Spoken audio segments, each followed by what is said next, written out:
오늘의 주요 뉴스입니다. 정부는 임시 국무회의를 열고 코로나19 긴급재난지원금을 지급하기 위한 2차 추경안을 의결했습니다. 공시지가 15억 원 이상 주택 보유자와 금융소득 2천만 원 이상인 고액 자산가는 정부 지원 대상에서 제외됩니다.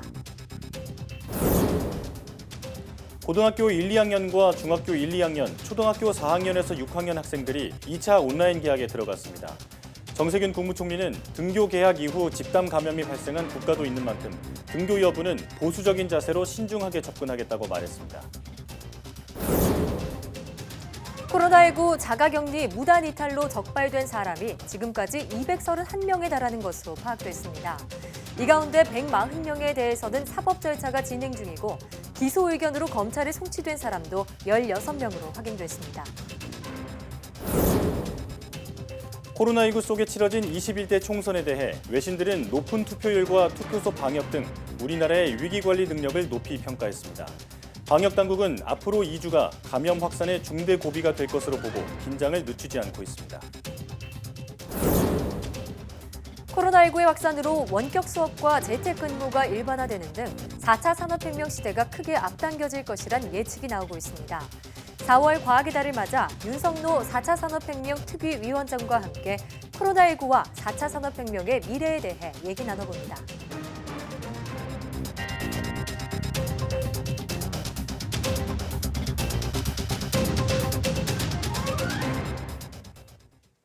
여러분 안녕하십니까? 사이언스 투데이입니다.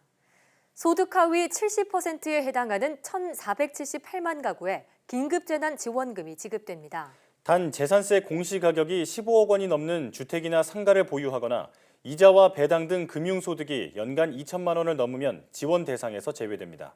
보도에 오인석 기자입니다. 정부가 코로나19로 어려움을 겪는 국민 대다수를 보호하기 위해 지원하는 긴급재난지원금 규모가 최종 확정됐습니다. 총 9조 7천억으로 이 가운데 7조 6천억은 추경 예산으로 나머지 2조 1천억은 지자체가 분담합니다. 추경 편성은 문재인 정부 들어 5번째로 이번 추경은 국채 발행 없이 금년도 예산의 감액과 조정 등으로 전액 충당됩니다. 긴급재난지원금을 받는 가구는 소득 하위 70% 이하인 1,478만 가구로 한 차례 지급됩니다.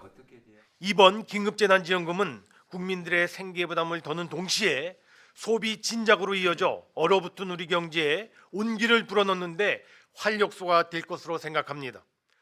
올 3월 기준 본인 부담 건강보험료 합산액이 소득 하위 70%에 해당하면 긴급재난지원금을 받을 수 있는데 4인 이상 100만 원 등 가구원 수에 따라 차등 지급됩니다.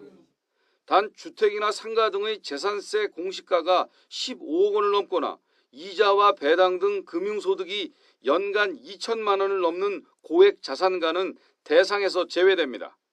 소득 감소가 건강보험료에 반영되지 않았던 소상공인 등에 대한 보완 방안도 마련됐습니다. 소상공인, 자영업자 등이 소득 감소에 대한 증빙 서류를 제출하면 이를 토대로 건강보험료를 가산정한 후 가산정 건강보험료를 기준으로 선정 기준을 충족하면 긴급재난지원금이 지원될 수 있도록 하였습니다. 기초생활수급 대상 4인 가구의 경우 긴급재난지원금 100만 원 등 코로나19와 관련해 기존에 발표된 지원책을 포함하면 최대 384만 원의 현금성 지원을 받게 됩니다. 여당은 4월 임시국회에서 추경안을 처리해 다음 달 초에는 지원금이 실제로 지급될 수 있도록 한다는 방침입니다. 여야가 소득 하위 70% 대신 전 국민 지급을 약속한 만큼 추경 심의 과정에서 지급 대상 확대에 합의할 가능성이 있다는 관측도 나오고 있습니다. YTN 오인석입니다. 코로나19 국내 감염 환자 감소 추세가 이어지고 있습니다. 지난 6일 50명 아래로 떨어진 이후 30명 안팎을 유지하고 있는데요. 다만 이런 신규 환자 통계에 들어가지 않는 재양성 사례는 계속 늘어나 방역 당국이 고심하고 있습니다. 이형원 기자입니다. 코로나19 신규 환자는 계속 줄고 있습니다. 31번 환자 발생 뒤 급증한 확산세는 한 달 반 만인 지난 6일 50명 아래로 떨어졌습니다. 53명이 추가 확진된 8일을 제외하면 30명 안팎을 유지하고 있습니다. 최근 신규 확진자 숫자가 계속 줄어들며 증가폭이 완연한 감소세를 보이고 있으나 문제는 이런 추세와 반대로 가고 있는 재양성자 현황입니다. 완치돼 격리 해제된 이후 다시 코로나19 양성이 확인된 사례로 신규 환자에는 포함되지 않습니다. 국내 첫 보고는 지난 2월 말 경기도 시흥 70대 환자입니다. 논란 끝에 최종 음성 판정을 받긴 했지만 이후 재양성 사례는 꾸준히 늘었습니다. 지난달 말 10명에서 일주일 만에 5배가 됐고 현재는 100명을 훌쩍 넘어섰습니다. 전국에서 재양성으로 확인된 사례에 대한 보고를 받고 있는 상황입니다. 재양성 비율은 20대가 가장 높습니다. 50대와 30대, 40대가 뒤를 이었습니다. 20대의 경우에는 확진자 중에도 애당초 20대가 좀 제일 높은 비율이긴 합니다. 확진자 전체에서 50대가 20대 다음으로 지금 비율이 높은 상황이라는 점도. 이 같은 진단 외에 재양성 원인은 밝혀지지 않았습니다. 특히 전파력이 관건인데 재양성자가 추가 감염을 일으킨 사례는 아직 확인되지 않았습니다. 방역 당국은 완치된 이후에도 2주 자가 격리를 권고하며 의심 증상이 보이면 바로 검사받도록 관리 방안을 준비하고 있습니다. YTN 이영훈입니다. 혈액과 배설물을 통한 코로나19 전파 가능성은 희박하다고 방역당국이 밝혔습니다. 질병관리본부는 코로나19 환자 74명에게서 얻은 혈청과 소변, 분변 699건 중 코로나19 유전자가 검출된 24건을 배양 검사했는데 바이러스가 분리되지 않았다고 밝혔습니다. 이는 호흡기 이외 다른 경로로 코로나19 바이러스가 전파될 가능성이 매우 낮다는 의미라고 질본은 설명했습니다.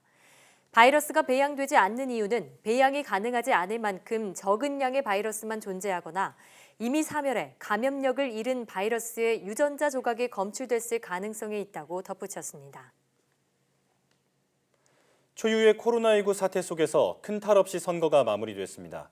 우리나라의 방역 선거가 세계적으로 주목받고 있는데 방역의 성패를 속단하기엔 이릅니다. 앞으로 2주 동안 감염 확산 추이가 관건이 될 전망입니다. 나혜인 기자가 보도합니다. 모든 유권자는 1m 간격을 유지하며 체온을 잰 뒤 마스크에 비닐 장갑까지 끼고 투표했습니다. 세계적으로 유례가 없는 방역 선거에 불편함도 작지 않았지만 시민들은 크게 불평하지 않았습니다. 코로나19로 어려운 상황이니까 제가 봤을 때는 최선을 다한 정책이라고 생각합니다. 어린 자녀를 동반한 가족 단위 투표 행렬은 눈에 띄게 줄었습니다. 5만 명 넘는 자가격리자에겐 미리 투표 의사를 물어 1시간 40분 동안 짧은 외출을 허용했고 한 사람 투표할 때마다 기표소를 소독했습니다. 참정권도 충분히 보장하면서도 감염이 일어나지 않도록 우리 관계 당국에서는 여러 가지 준비를 하고 있습니다. 코로나19 확산으로 미국과 유럽의 여러 나라가 대선 후보 경선이나 전국 단위 선거를 미룬 상황. 반면 국회의원 총선거를 별탈 없이 치러낸 우리나라의 저력에 해외에서도 큰 관심을 보였습니다. 이탈리아의 일간지는 한국이 비상 상황에서도 총선을 포기하지 않았다며 지금 사태에서 어떻게 선거를 치러야 하는지 보여주는 모델이 될 것이라고 평가했고 영국 언론도 조만간 선거를 치를 나라들이 한국의 실험적 투표를 따라하게 될 것이라고 치켜세웠습니다.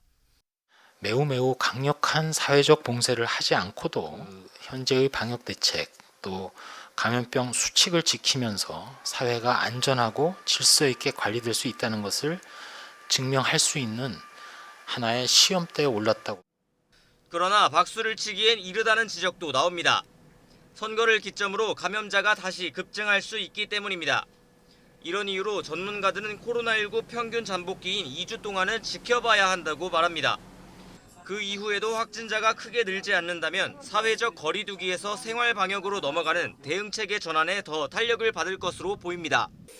YTN 나혜인입니다. 외신들은 전 세계적인 코로나19의 확산 속에서 치러진 한국의 총선에 각별한 관심을 보였습니다. 28년 만에 최고의 투표율과 투표소의 방역 절차 등에 주목하면서 이번 총선 결과는 한국 정부의 코로나19 위기관리 능력을 평가한 것이라고 분석했습니다. 보도에 이교준 기자입니다. 영국 BBC 방송은 마스크를 쓰고 줄지어선 투표장 현장 모습을 전하며 일각의 우려와 달리 총선이 차분하게 진행됐다고 전했습니다. 그러면서 한국이 코로나19 대유행 속에서 무엇이 가능한지를 또 한 번 증명하려는 듯하다고 높이 평가했습니다. 또 선거 기간 내내 정부의 코로나19 대응 능력이 모든 쟁점을 압도해 경기 침체 우려와 대통령 측근 관련 부패 의혹 등이 가려졌다고 분석했습니다. 독일 언론은 마스크와 일회용 장갑 착용 등 투표장의 철저한 방역 절차와 예상외의 높은 투표율에 각별한 관심을 보였습니다. 특히 DPA 통신은 한국이 코로나19 사태에서 모범이 됐다면서 여당의 승리는 국민이 정부의 코로나19 대응 전략을 지지한 것이라고 평가했습니다. CNN 방송은 유권자들과 인터뷰를 인용해 코로나19 사태가 이번 투표를 더욱 중요하게 만들었다며 다른 국가들과 달리 바이러스도 한국의 선거를 막지 못했다고 전했습니다. AFP 통신 등 외신도 여당의 압승을 신속하게 전하면서 한국 유권자들의 선택은 문재인 대통령의 코로나19 대응에 힘을 실어줬다고 보도했습니다. YTN 이교준입니다. 마이크 폼페이오 미국 국무장관은 미국은 한국이 총선을 성공적으로 치른 걸 축하한다며 전 세계의 본보기라고 밝혔습니다. 폼페이오 장관은 현지 시각 15일 성명을 통해 한국이 코로나19의 세계적 대유행 상황에서 총선을 치른 데 대해 진정으로 자유롭고 개방되고 투명한 사회의 특징이라고 강조했습니다.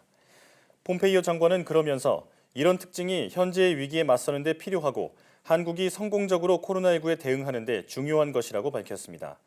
또 한국의 총선이 전 세계의 본보기라고 덧붙였습니다.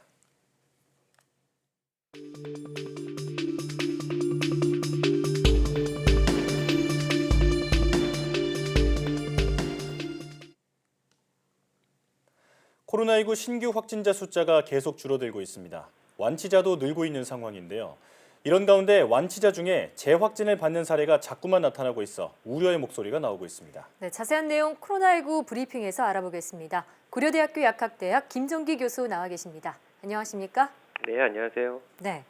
자, 코로나19 확진자 중 완치돼서 격리 해제된 사람들이 7,700명을 넘었습니다. 이 코로나19 환자들의 완치 판정은 어떤 기준으로 이뤄지나요? 감염된 후에 임상 증상이 나타나게 되는데 이런 임상 증상이 크게 완화되거나 아니면 소멸된 후에 24시간 간격으로 2차례 진단 검사를 통해서 음성이 나오게 되면 완치 판정을 받게 됩니다. 예. 네. 자, 그렇다면 최근 재확진 사례가 점점 늘어나는 것은 어떤 이유로 보고 계신가요? 글쎄요, 요거는 추가적인 연구가 더 필요한 부분인데 제가 생각하기에 가능성이 있는 요인은 크게 3가지로 보고 있거든요. 하나는 재감염이에요. 그래서 재감염 같은 경우에는 돌연변이가 나타나면서 돌연변이에 의해서 감염되는 사례가 있을 수 있는데 이 경우는 글쎄요, 그 재확진된 분들 주변에서 어떤 감염자 접촉이나 감염 사례가 안 나오고 있기 때문에 요거는 가능성이 좀 낮을 거라 이렇게 보고 있고요. 그 다음에가 위음성인데 요거는 그러니까 가짜 음성이에요. 쉽게 얘기하면. 그래서 진단 과정에서 이제 환자 몸에 바이러스가 있는데도 검출을 못하는 경우인데 현재 시행하고 있는 유전자 검사의 어떤 감도가 굉장히 높거든요. 95에서 98% 정도 되기 때문에 이것도 가능성은 좀 낮습니다. 그리고 마지막으로 남은 게 이제 흔히 얘기하는 재활성화인데, 그러니까 몸속에 일부의 바이러스가 남아 있다가 면역 시스템이 낮아지는 상황이 발생하면 다시 활성화된다 이런 개념인데. 실제로 재활성화 그러면 영어로는 리액티베이션인데 요거는 잠복 감염 때 쓰는 말이고요. 오히려 리랩스라고 해서 재발로 보는 게 더 맞을 것 같습니다. 그래서 이게 위음성하고도 좀 연관 관계가 있어요. 그러니까 상부호흡기에서 우리가 검체를 채취하는데 상부호흡기에는 바이러스가 없고 하부호흡기 폐 쪽에 바이러스 일부가 남아 있다가 진단 검사에서는 음성으로 나오게 되고요. 폐 쪽에 있던 일부의 바이러스가 어떤 요인, 대표적으로 면역 시스템에 의해서 낮아지게 되면 다시 증식을 일으키는 그런 과정으로 되지 않을까라고 생각은 하고 있습니다. 바이러스 재활성화를 비롯해서 3가지 가능성 제시를 하셨는데 이처럼 국내에서도 격리 해제됐다가 다시 양성 판정을 받은 사례가 14일 기준으로 124건으로 집계되고 있습니다. 자, 그럼 완치 판정을 받더라도 안심할 수는 없다 이런 얘기인가요? 글쎄요, 이게 완치 판정을 받은 다음에 안심할 수 없다. 그러니까 지금 말씀하신 그러니까 경북의 사례가 대표적인 예인데, 그러니까 경북의 80대 여성분이 그러니까 코로나 완치 판정을 받고 나서 경산의 한 요양병원에서 요양을 하다가 9일 만에 사망한 케이스가 있거든요. 예. 근데 요거는 어떤 재활성화나 이런 것 때문에 사망 케이스라기보다는 실제로 감염되셨을 때의 여러 가지 후유증이 남게 되거든요. 네. 특히나 이분 같은 경우에는 기저질환으로 뭐 치매, 심혈, 심부전, 고혈압 뭐 이런 기저질환이 있다라고 알려져 있는데 네.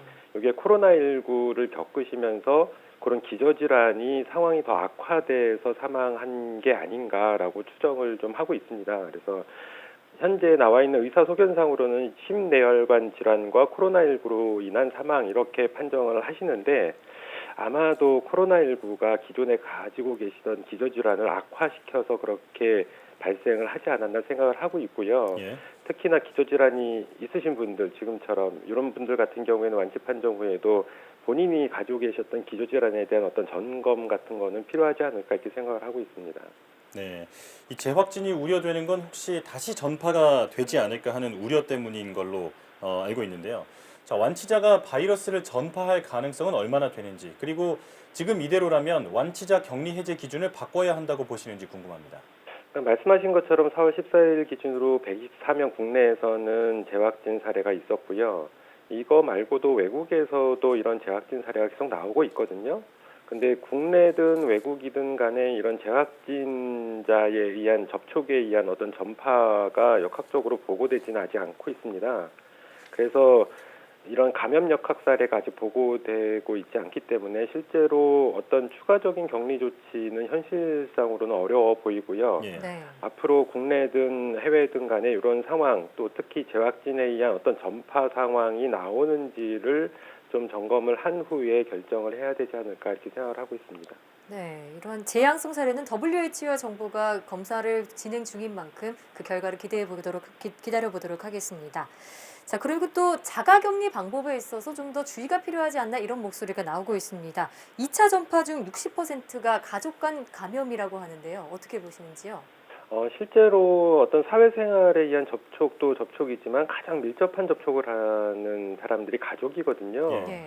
그래서 그렇다고 이제 모든 자가격리자가 코로나19 양성자는 아니에요. 근데 향후에 양성 판정을 받을 가능성이 상당히 있기 때문에 가능하면 자가격리 대신에 여건이 된다라고 하면 임시보호소와 같은 어떤 시설격리를 우선적으로 검토하는 게 더 맞겠다라고 생각을 하고 있고요. 부득이 자가격리를 해야 될 경우에는 한 집안의 가족들이 같이 있는 것보다는 해당 기간 동안에 동선을 달리하는 거 말고 아예 거주지를 좀 가능하면 달리하는 게 최우선이지 않을까 이렇게 생각을 하고 있습니다. 예. 네. 자, 그런가 하면 최근 혈액과 배설물을 통한 코로나19 전파 가능성에 대해서 질병관리본부가 희박하다 이렇게 결과 발표를 했습니다. 교수님 생각은 어떠신지 궁금합니다. 예, 말씀하신 것처럼 중대본 정례 브리핑에서 혈액이나 배설물의 접촉에 의한 어떤 바이러스 전파는 가능성이 거의 없다 이렇게 브리핑을 했는데요. 네. 근데 어떤 실험실상에서 분리가 안 됐다라는 거를 근거로 하고 있거든요. 근데 실제 실험실상에서 바이러스가 분리되는 거하고 실제 전파되는 거하고는 다를 수가 있습니다. 조건이 다르기 때문에. 그래서 아직까지는 이런 배설물 접촉에 의한 전파 가능성을 완전히 배제할 수는 없고 네. 실제로 2003년 사스 당시에 홍콩에서 배설물의 이 오염에 의해서 대규모 집단 감염이 일어난 사례가 있기 때문에 제가 보기에는 가능성을 완전히 배제하지 말고 가능성을 염두에 두고 어떤 대처를 하는 게 더 맞지 않을까 이렇게 생각을 하고 있습니다. 네. 확언할 수는 없다는 말씀이시고요. 자, 지금 초중고등학교가 온라인 개학을 했습니다. 정부가 학교에 실제로 출석하는 등교 개학에 대해서는 신중하게 접근하겠다고 말했습니다. 등교 개학은 언제쯤 가능할까요? 글쎄요, 이거는 매우 신중한 문제이긴 한데 저는 개인적으로 기본적으로는 그러니까 과거에 우리가 이제 현재도 마찬가지지만 강력한 사회 거리두기를 시행 중에 있는데 이거보다는 행정명령 등을 통해서 보다 강력한 사회적 거리두기를 만약에 2주에서 4주 정도를 시행을 했다라고 그러면 아마 지금쯤은 대면 계약, 그러니까 등교 계약이 가능한 시점이 되지 않았을까라는 아쉬움은 좀 있습니다. 근데 어차피 이런 조치를 취하지 않고 지나왔고 그리고 앞으로도 시행할 가능성은 없어 보이고 오히려 지금 뭐 일일 감염자가 20명대로 떨어지면서 생활 방역 얘기가 이제 나오고 있거든요. 근데 지금도 이런 등교 계약 할 정도의 안심할 단계는 아닙니다. 근데 만약에 국내 자체 발생자가 과거에도 이제 국내 자체 발생자가 한 자릿대로 9명으로 떨어진 적이 있긴 있는데 이런 경향성이 지속이 된다라고 하면 어쩔 수 없이 이제 대면 계약을 시행을 해야 되는데 초중고보다는 제가 보기에는 가능한 대학부터 일단 순차적으로 시행을 하고요. 대학도 한 학기 동안 온라인 계약을 선언한 대학들이 있고 아직까지 결정을 유보하고 있는 대학들이 있거든요. 그래서 결정을 유보한 대학들부터 동의를 얻어서 이제 점차적으로 시행을 하는 게 어떨까? 왜냐하면 대면 계약, 등교 계약이 이제 경제 활동 재개하고 맞물려 있기 때문에 이런 것들을 이제 검토해 볼 만한 시기는 됐다. 근데 다만 등교 계약을 시행하는 학교에 대해서는 감염병 예방 수칙은 반드시 지켜야 되고요. 그리고 혹시 모를 집단 감염 발생에 대비해서 주기적인 표본 진단 검사 시행 등 이런 것들에 대한 어떤 대비책 마련을 하고선 시행을 해야지 과거 싱가포르와 같은 그런 어떤 집단 감염 재발생을 줄일 수 있지 않을까 이렇게 생각을 하고 있습니다. 아직 현재 코로나19 상황이 안심할 단계는 아닌 만큼 등교 계약은 정말 철저하고 또 신중하게 결정해야 될 것 같습니다. 고려대학교 약학대학 김정기 교수와 함께했습니다. 오늘 말씀 고맙습니다. 네, 감사합니다.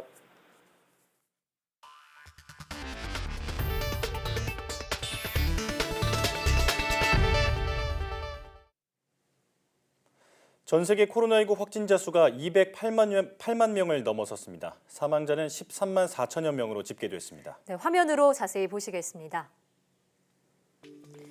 유럽에서 코로나19 확산세가 좀처럼 잡히지 않고 있습니다. 스페인은 확진자가 7천 명 가까이 추가돼 누적 확진자는 18만 명, 누적 사망자는 18,800여 명입니다.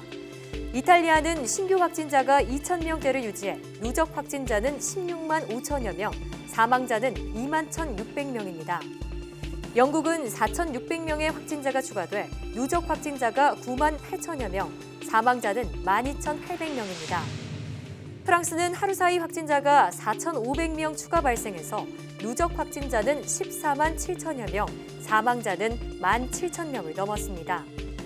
한편 독일은 확진자가 13만 4천여 명, 사망자는 3,800여 명으로 증가했습니다. 미국은 3만 명 이상 신규 확진자가 발생해 누적 확진자는 64만 명, 사망자도 2,400명이 추가돼 총 사망자는 2만 8천 명을 넘었습니다. 캐나다는 확진자가 2만 8천여 명, 사망자는 1,000명을 넘었습니다. 남미 국가 중 가장 피해가 큰 브라질에서는 확진자가 2만 8천 명을 넘어섰고 사망자는 1,700여 명으로 집계됐습니다. 이란은 확진자가 7만 6천여 명, 사망자는 4,700여 명이 됐습니다. 일본은 다시 환자 발생이 증가 추세입니다. 확진자가 500명 이상 늘어 누적 확진자는 9,400여 명, 총 사망자는 191명이 됐습니다. 중국에서는 해외 유입 환자를 중심으로 코로나19 신규 확진자가 46명 발생했으며 무증상 환자도 64명이 추가로 확인됐습니다. 이로써 무증상 환자를 확진자에 포함시키는 세계보건기구의 기준을 따르면 중국에서는 하루 110명의 신규 확진자가 발생한 것으로 볼 수 있습니다. 중국 국가위생건강위원회는 신규 확자 46명 가운데 해외 유입 사례가 34명으로 대부분을 차지했지만 광둥과 헤이룽장, 베이징 등에서 12명의 국내 발생 환자가 발생했다고 밝혔습니다. 또 코로나19 핵산 검사에서 양성이 나왔지만 기침이나 발열 등의 증상이 없는 이른바 무증상 환자의 경우 64명이 추가로 나왔으며 현재 1,032명이 의학적 관찰을 받고 있다고 설명했습니다. 실내에서 냉난방 장치에서 나온 바람이 코로나19의 감염에 영향을 준다는 분석이 나왔습니다. 밀폐된 공간이라면 바람의 방향에 주의해야 할 것 같습니다. 베이징에서 강성웅 특파원이 보도합니다. 코로나19가 중국 전역으로 번지던 지난 1월 말 우한에서 나온 확진자 한 명이 광저우의 한 식당에서 다른 손님들에게 전염을 시켰습니다. 당시 창문이 밀폐된 식당 3층에서 식사를 하던 80여 명 가운데 10명이 감염됐습니다. 좌석 간 거리는 1m 정도였지만 일직선으로 앉은 사람들이 대부분 걸렸습니다. 광저우 질병통제센터 연구진은 냉난방 장치에서 나오는 바람을 따라 퍼졌다고 결론을 내렸습니다. 또 감염의 핵심 요소는 공기 흐름의 방향이라고 분석했습니다. 앞서 중국 후난성 보건당국은 버스 안의 난방장치 바람이 바이러스를 옮긴다고 발표했습니다. 당시 마스크를 쓰지 않은 확진자 1명이 다른 승객 8명을 감염시켰습니다. 이 과정에서 4.5m 떨어진 승객까지 확진이 나왔습니다. 중국 보건당국은 버스 같은 좁은 공간에서는 통풍과 사전 소독이 중요하다고 강조하고 있습니다. 베이징에서 YTN 강성웅입니다. 트럼프 미국 대통령이 WHO의 자금 지원을 중단하겠다고 밝혔습니다. 사태가 엄중한 때 지원 중단을 지시한 데 대해 미국 내에서도 비판이 잇따르고 있습니다. 워싱턴 강태욱 특파원의 보도입니다. 확진자가 60만 명을 넘어섰고 사망자가 3만 명에 육박하는 세계 1위 감염국 미국. 이렇게 된 데에는 정보기관의 보고와 감염 확산에 대한 전문가들의 경고를 무시한 트럼프 대통령의 책임이 적지 않습니다. 최근 지적이 잇따르자 트럼프 대통령은 가짜 뉴스라며 격한 반응을 보이기도 하고 백악관 브리핑에 자화자찬 영상을 트는 등 진화에 부심하고 있습니다. 그러더니 지난 7일에는 WHO 자금 지원 보류를 검토하고 있다고 언급했습니다. 그로부터 일주일 만에 전격적으로 지원 중단을 지시합니다. I am instructing my administration to halt funding of the World Health Organization while a review is conducted to assess the World Health Organization's role in severely mismanaging and covering up the spread of the coronavirus. 이에 대해 야당뿐만 아니라 언론과 의사협회 등 사회 각계에서 비판이 잇따르고 있습니다. 낸시 펠로시 하원 의장은 국제 공조를 통해서만 코로나19를 물리칠 수 있다며 미국과 전 세계 사람들의 생명과 삶을 엄청난 위험에 처하게 하고 있다고 비판했습니다. 세출이 간사인 패트릭 레이 상원 의원은 적이 다가오고 있는데 우군의 탄약을 뺏는 것과 마찬가지라고 맹비난했습니다. Utterly mind-boggling that at this critical time when the administration's testing regime is at best incomplete and at worst in shambles, that the president is choosing to focus his time and energy on a vendetta against the WHO. 미국 의사협회 패트리스 해리스 회장은 바이러스는 국경을 모르는 만큼 국제적 협력이 필요하다며 잘못된 방향으로 가는 위험한 조치라고 경고했습니다. 뉴욕타임스는 WHO가 완벽한 기관은 아니지만 트럼프 대통령의 늑장 대응에 대한 책임을 지고 있는 것은 아니라고 지적했습니다. 워싱턴에서 YTN 강태욱입니다.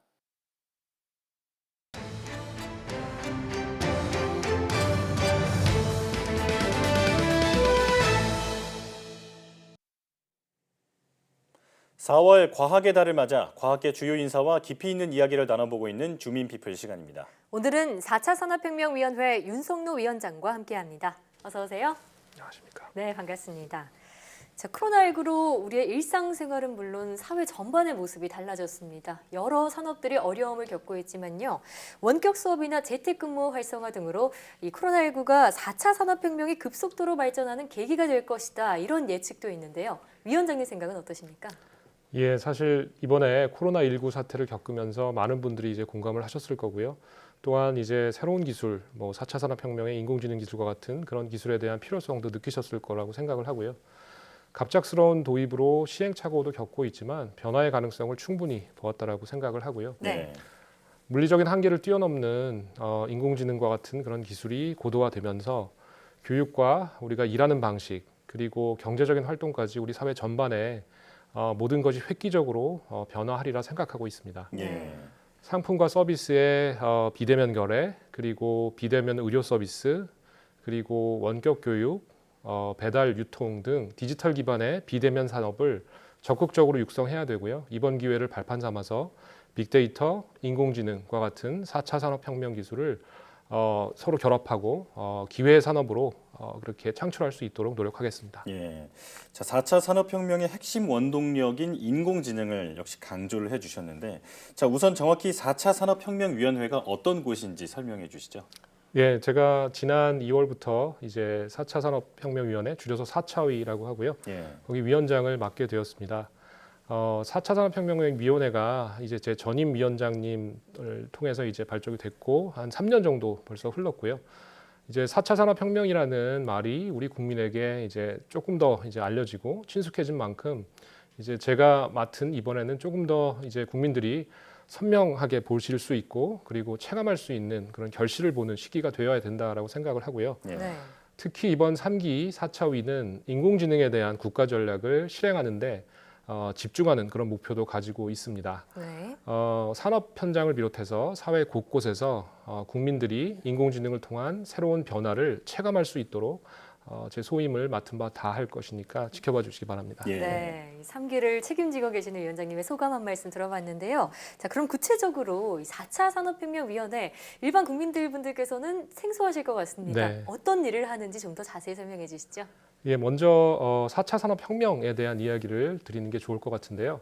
4차 산업혁명이란 인공지능과 빅데이터 그리고 초연결 네트워크, 핀테크 등 다양한 디지털 신기술을 기반으로 해서 역시 다양한 기술이나 산업 등과 융합이 돼서 국가 사회 전반에 파괴적인 혁신을 일으키는 아주 큰 그런 변화의 물결 이런 것들을 일컫는 그런 용어가 되고요. 저희 4차위에서는 이런 이제 빠르게 변하는 사회 환경 속에서 특정한 부처에만 이제 국한된 그런 문제들보다는 이제 특정 부처에서 다루기 어려운 4차 산업혁명 관련된 아젠다를 심의 조정하고요. 그리고 정부와 민간이 서로 소통할 수 있는 채널의 역할을 담당하고 있습니다. 예. 그리고 특히 올해부터는 인공지능 범정부위원회 역할을 부여받았고요. 네. 다가올 미래를 대비해서 제도적, 사회적 여러 가지 기반을 준비해 나가고 국가사회 전반에 인공지능을 접목할 수 있도록 범부처 차원에서 다 함께 노력해갈 그럴 예정입니다. 네. 자, 이번 3기 민간위원회는 여성과 인공지능 전문가의 참여가 두드러졌다고 들었습니다. 네. 자, 이전 위원회와는 어떤 부분이 달라졌고 또 앞으로 어떤 부분을 기대할 수 있을까요? 네, 인공지능 기술은 사실 누구나 접근할 수 있고요. 그리고 누구나 활용할 수 있는 그런 기술이 되어야 된다고 생각을 합니다. 그런 이유로 다양한 분야의 의견 수렴이 반드시 필요한데요. 따라서 이번 위원회에서는 젊은 이제 전문가분들 그리고 여성이 많이 참여하게 그렇게 되었습니다. 네. 저를 포함해서 인공지능 전문가와 데이터, 블록체인 등 다양한 분야의 전문가가 함께 참여하고 있고요. 여성 및 젊은 전문가의 참여를 통해서 더 많은 생각을 나누고 인공지능이 전 국민에게 더욱 이제 친근하게 그렇게 다가가게 하도록 하는데 기여할 수 있으리라고 생각을 합니다. 네, 젊은 연구자와 또 여성 연구자의 참여가 확대됐다. 반가운 소식이네요. 네. 자, 이 지난해 12월에 정부가 AI 국가 전략이라는 것을 발표했습니다. 이런 것에 발맞춰서 인공지능 전문가들이 활약할 발판이 마련될 것 같다는 생각이 드는데 AI 국가 전략 정확히 어떤 것을 말하나요? 네, 작년 말에 발표가 됐고요. 예. 정부는 이제 우리나라가 IT 강국으로 인정을 받고 있는데 IT 강국을 넘어서 이제 인공지능 강국, AI 강국으로 나아가기 위한 범정부적인 역량을 결집하고 있고요. 이를 바탕으로 인공지능 시대의 미래 비전 그리고 전략을 담은 국가 전략이 작년 말에 발표가 됐습니다. 네.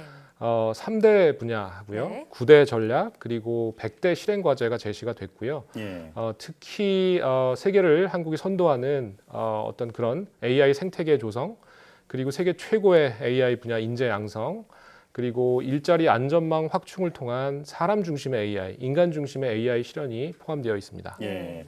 지금 말씀하신 AI의 강국으로 나아가기 위해서는 우리 사회나 또 정부, 민간이 모두 힘을 합쳐야 할 것 같은데, 자, 그래서 지난해 10월 조력자로서의 정부 역할을 강조하는 4차위 대정부 권고안을 마련했다고 들었습니다. 네. 이 권고안에는 어떤 내용이 들어있나요?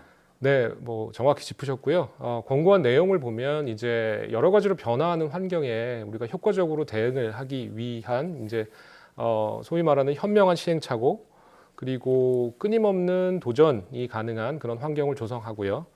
그다음에 변화와 혁신의 주체는 민간이어야 하고 예. 그것을 조력하는 정부의 역할을 강화할 것을 기본적인 원칙으로 삼고 있습니다. 그래서 사회, 산업, 지능화 기반 혁신 뭐 여러 가지 분야에서 분야별 권고를 담고 있고요. 예. 좀 더 말씀드리면 사회혁신 분야에서는 노동의 다양화를 이제 포용을 하고요. 그리고 노동은 최소화하자라는 그런 내용. 그다음에 교육적으로 가면 대학의 자율권을 강화하고요. 그럼으로써 고등교육의 혁신을 이제 주도하자 이런 내용을 가지고 있습니다. 예.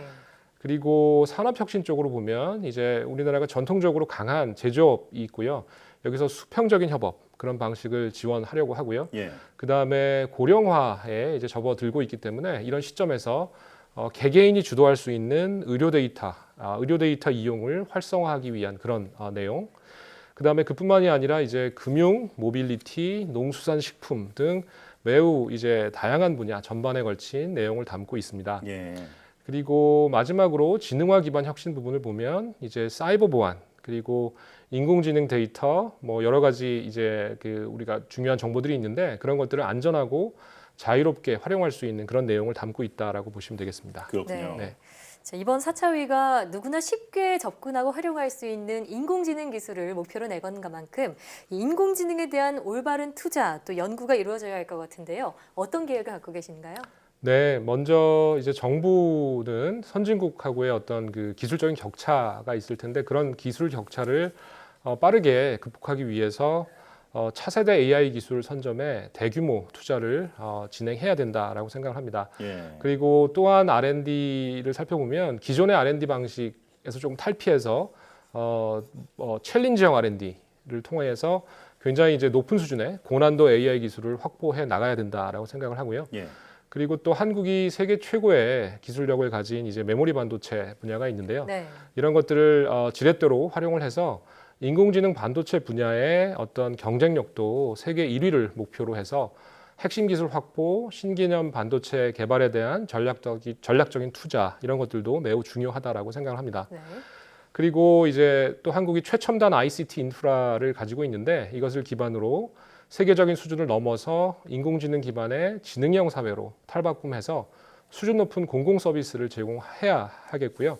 이를 통해서 국민의 체감도를 향상시키고 인간 중심의 인공지능 그런 시대를 구현하는데 정책적인 노력을 기울여야 한다라고 생각을 합니다. 네. 자, 그런데 AI와 관련된 분야별 평가에서 우리나라가 세계에서 모두 10위권 밖이라는 조금 부정적인 그 시각이 있는데요. 사실 이런 흐름에 뒤처지지 않으려면 인재 양성이 무엇보다 중요하지 않겠습니까? 자, 이를 위해서는 어떤 노력이 필요할까요? 네, 그렇습니다. 인공지능 분야에서 사실 많은 투자하고 인력 양성이 필요한 게 이제 매우 사실이고요. 예. 하지만 이제 우리나라가 현재 AI와 관련된 분야별 평가에서 모두 다 10위권 밖이라는 지적은 이제 제가 판단하기로는 이제 우리의 인공지능 역량을 정확히 진단했는지 좀 자세히 살펴봐야 될 것 같고요. 예. 뭐 같은 맥락에서 이번 3기 4차 회의에서는 이제 보다 정확하게 그리고 정교하게 우리나라나 아니면 특정 국가의 AI 역량을 진단할 수 있는 그런 방식, 소위 말하는 인공지능 지수 같은 것을 개발해서 이제 제안하는 것도 고려하고 있고요. 예. 인공지능 분야의 인재를 육성하는 건 쉬운 일이 아니고요. 관련해서 이제 대학에 인공지능 관련 학과들이 있는데 그 학과들에 대한 지원을 많이 늘려야 되고요. 뭐 꼭 필요하다면 뭐 새로운 조직을 만드는 것도 뭐 필요하겠죠. 그리고 이제 교수들의 기업 겸직을 허용하는 것이 이쪽 인공지능 관련 분야에서는 매우 필요합니다. 그렇군요. 네, 그리고 누구나 이제 국민 누구나 인공지능을 쉽게 접할 수 있도록 하는 것도 필요한데요. 예를 들면 뭐 군 장병이나 공무원들 뭐 이런 분들부터 시작을 해서 인공지능 분야 기초 교육을 이제 강화하는 것이 굉장히 중요하다라고 생각을 합니다. 그리고 뭐 그를 넘어서는 많은 국민들을 위해서 온라인, 오프라인, 인공지능 분야의 어떤 그 평생 교육 기회 이런 것들을 확대함으로써 세계적으로 이제 뛰어난 그런 기술력을 보유한 인재들을 양성할 수 있지 않을까 그렇게 기대하고 있습니다. 네. 또 올해 주목받은 이슈 가운데 하나가 데이터 3법의 국회 통과입니다. 네. 올해 8월 5일에 시행될 예정이라고 하는데요. 네. 앞으로 어떤 변화를 가져오게 될까요? 예, 데이터 3법 하면 이제 이름 그대로 이제 세 가지의 내용을 이제 포함하고 있습니다. 네. 그 세 가지는 개인정보보호법, 정보통신망법, 그리고 신용정보법이고요. 주요 내용을 살펴보면 이제 인공지능 시대하고 데이터 경제 이런 그 시대를 선도할 수 있는 제도적 기반을 마련했다 이렇게 평가를 이제 할 수 있겠고요. 그동안에 이제 사실은 데이터의 어떤 그 프라이버시 관련된 제한 때문에 예를 들면 이제 기존에는 한국에서 송금 거래 뭐 이런 이상 징후를 이제 사실은 포착할 수가 없었는데 그런 게 가능해졌고 또 자금 세탁 같은 것도 추적할 수 있고 뭐 고객들이 자동차나 뭐 자기 편한 곳에서 실시간으로 이제 데이터를 수집해서 뭐 차량 보험료 같은 것들에 대한 뭐 할인 이런 것들을 이제 뭐 해주는 시스템 이런 것들이 가능하게 되었고요. 예. 근데 이제 당연히 개인정보 보호와 관련된 이슈들도 있기 때문에 이제 통계 작성이나 연구 그리고 공익적 기록 보존 등의 목적 선의로 활용이 돼야 하겠고요. 그리고 이제 이를 바탕으로 해서 새로운 서비스와 기술 그리고 제품 개발 등에 있어서 이제 뭐 필요한 정보들이 있을 텐데 그런 것들을 개인 그리고 기업들이 활용할 수 있는 폭이 이제 대폭 넓어졌다라고 그렇게 볼 수 있겠습니다. 네. 자, 이 데이터 활용을 앞으로 본격적으로 사용하기 위해서 그 기획 중인 기업을 지원하기 위한 데이터 옴부즈맨 플랫폼을 활성화하고 있다고 들었습니다. 데이터 옴부즈맨 플랫폼 어떤 것인가요? 네, 저희 3기 4차위의 데이터 옴부즈맨이 이제 시작이 됐는데요. 이제 데이터 서비스 그리고 데이터 활용에 대한 이제 기업들이 여러 가지 애로사항이 있을 수 있고 다양한 의견들이 있을 수 있습니다. 그래서 이런 것들에 대해서 저희가 귀를 기울이기 위해서 어떻게 보면 소통의 채널이 될 수 있을 거고요.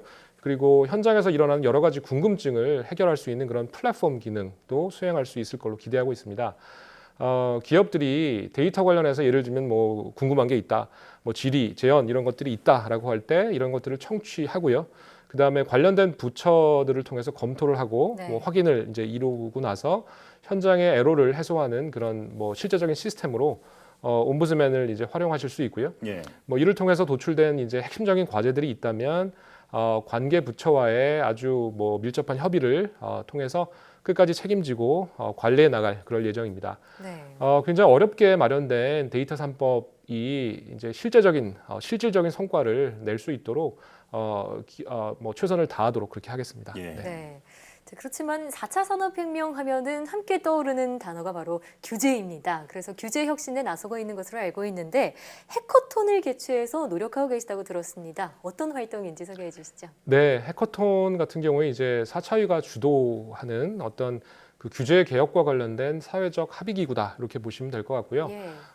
올해 해커톤이 이제 보다 실질적인 규제 개선으로 연결되게 이렇게 하기 위해서 먼저 이제 의제 접수 창구를 민간 그리고 정부 이렇게 둘로 나눠서 투 트랙으로 나누어서 발굴하고 접수하고 있고요.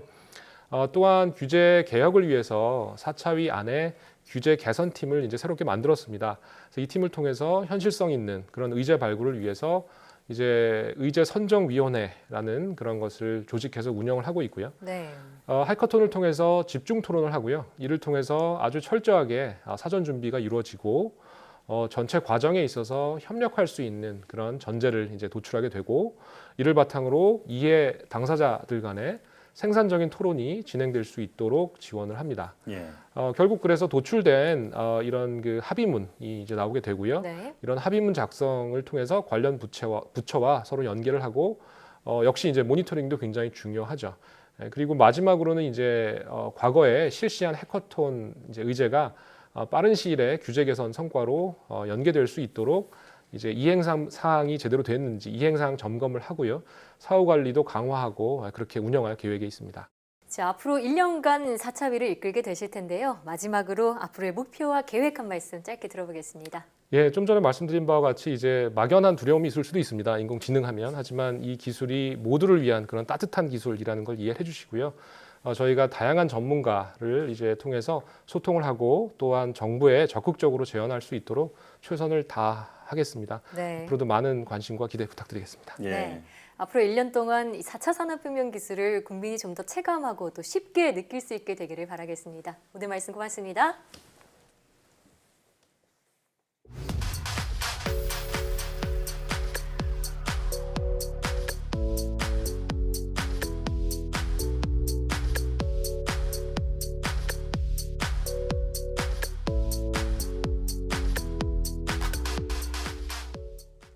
(4차 산업혁명위원회는 그동안 해커톤 방식으로 과제 발굴에 주력해왔다고 합니다.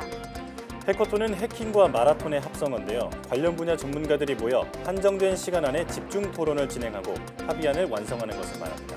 4차 산업혁명 시대 해커톤이 새로운 논의 방식으로 주목받고 있습니다. 사이언스 투데이 오늘 저희가 준비한 소식은 여기까지입니다. 함께해 주신 여러분 고맙습니다.